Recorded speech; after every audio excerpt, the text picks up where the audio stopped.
ఇవాళ Maharashtra deputy CM Ajit Pawar విమాన ప్రమాదంలో మృతి చెందారు.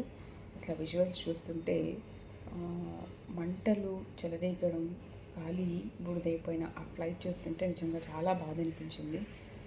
అందులో ఆయనతో పాటు ముగ్గురు గన్మెన్స్ కూడా, ఆయనతో పాటు ప్రయాణించే వాళ్ళు కూడా, ఆ ముగ్గురు కూడా మరణించారు అని చెబుతున్నారు. It's very bad. అసలు ఒక్కసారి విమాన ప్రమాదాల గురించి వెనక్కి వెళ్తే 1945లో నేతాజీ విమాన ప్రమాదంలో అదృశ్యమయ్యారని చెప్తున్నారు. అండ్ 1973లో కేంద్ర గనుల శాఖ మంత్రి ఆ, మోహన్ కుమార్ మంగళం మృతి చెందారంట. అండ్ 1980లో సంజయ్ గాంధీ.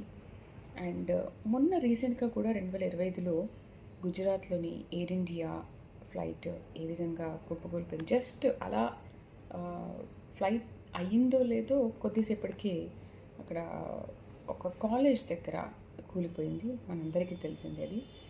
అండ్ 2009లో మాజీ సీఎం వైఎస్ రాజశేఖర రెడ్డి పౌరాల గుట్ట దగ్గర ఆ ఫ్లైట్ క్రాష్ అవ్వడం మనం చూసాము. అసలు ఏంటి, ఎందుకు ఇలాంటి విమాన ప్రమాదాలు తరచుగా జరుగుతున్నాయి అంటే దానికి పర్టికులర్ రీజన్ అనేది చెప్పట్లేదు. దీనిపైన విచారణ చేయాలి అంటున్నారు. ఎన్నోసార్లు ఎన్నో ప్రమాదాలు జరిగినప్పటికీ విచారణ చేయాలి అంటున్నారు. విచారణ చేస్తున్నారు, చేయట్లేదని కాదు, కానీ అయినప్పటికీ కూడా ఒక సరైన రీజన్ మాత్రం వెతకట్లేదు. బట్ ఏదేమైనా విమాన ప్రమాదాల బారిన డిప్యూటీ సీఎంలు కానీ, సీఎంలు కానీ, కేంద్ర మంత్రులు కానీ ఇలాంటి వాళ్ళు మృతి చెందడం చాలా బాధాకరం.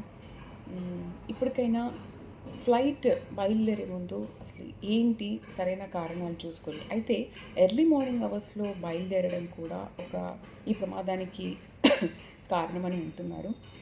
కోర్స్ ఉండొచ్చు, బట్ ఎర్లీ మార్నింగ్ అవర్స్ వెళ్ళాలి అనుకున్నప్పుడు, అది పర్టికులర్గా ఆ టైంలో వెళ్ళాలి అనుకున్నప్పుడు వెళ్ళే ముందు ఫ్లైట్ ఎలా ఉంది ఏంటి అనేది కొంచెం చూసుకొని వెళ్తే బెటర్. సో మనం చూసుకోవడం కంటే కూడా విమానయాన శాఖ దీనిపైన ఎందుకు ఒక సీరియస్ యాక్షన్ తీసుకోవట్లేదు అనేది అర్థం కావట్లేదు. బట్ ఇప్పటికైనా ఇలాంటి విమాన ప్రమాదాలు జరగకుండా ఉండాలని మనం కోరుకుందాం.